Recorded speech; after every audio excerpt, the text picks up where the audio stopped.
As part of a series of baseball-related episodes of Stories Inside the Man Cave, I thought it was imperative to honor Black History Month, especially considering Austin, Texas is home to perhaps one of the best shortstops to ever play the game. His name, Willie Wells. You may not know of him, or maybe you've not heard of him, but you should. This story is personal for me, not because I'm from Austin, more so because I'm somewhat connected. I'm a graduate of L.C. Anderson High School, which is often referred to as the new Anderson High School in Austin. You see, the original Anderson High School was an all-black high school before integration on the east side of Austin, a school with a rich tradition and a proud community. Willie Wells was a member of the class of 1923 of Old Anderson, and he is a significant piece of baseball history, period. There has been a movement in recent years to merge the two L.C. Anderson communities by a group of current L.C. Anderson leaders, parents, and alumni. The main objective is to honor the old Anderson traditions and history.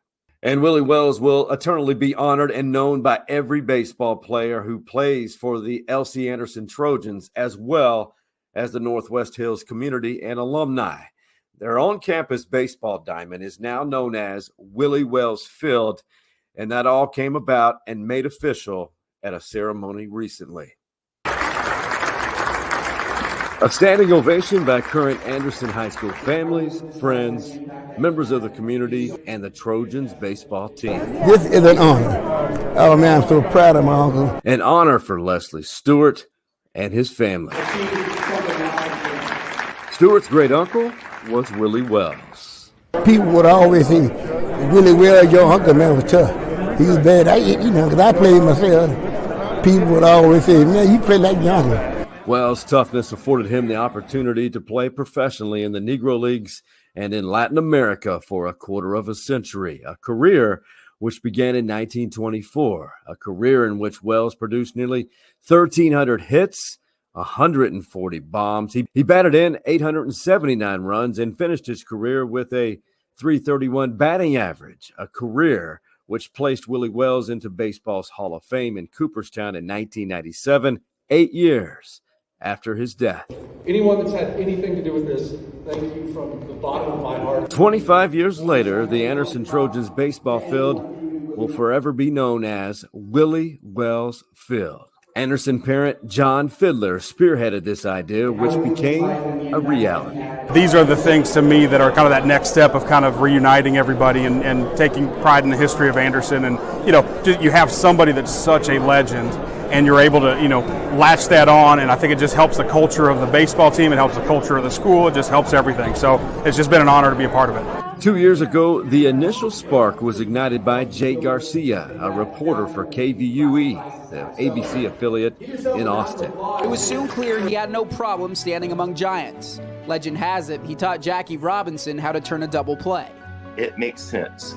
We both know that they were in Austin the summer before Jackie Robinson was to go and start spring training. By the time Robinson broke baseball's color barrier, Wells was in the later stages of his career. And instead of getting his own shot at cracking the bigs, he bounced between teams of color in the United States, Cuba, and Mexico. The segregation was so strong that to think that there could actually be an opportunity to play Major League Baseball wasn't something that was on the day-to-day minds of most baseball players.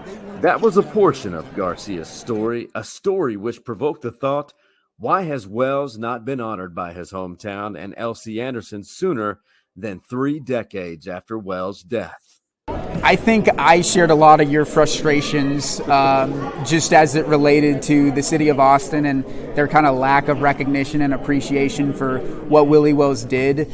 But instead of being frustrated with that, I think it's important to realize that we are now changing that cycle, and not only are we appreciating history today, but we're making history in a sense too.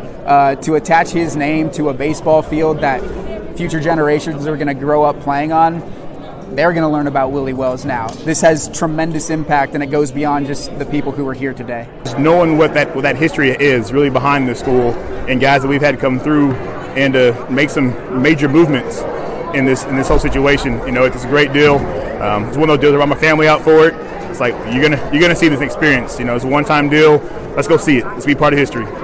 A part of history and continued progress in integrating communities and bridging the racial gap. Most importantly, honoring a legend.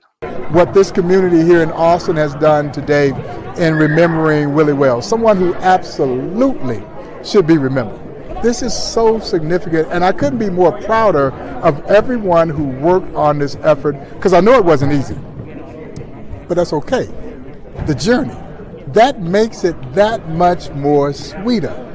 It was so sweet that Bob Kendrick, the president of the Negro Leagues Museum in Kansas City, to make the trip to Austin to take part in this significant moment. And so I just tip my cap, though, to everyone who is involved in helping us keep the legacy of Willie Wells alive.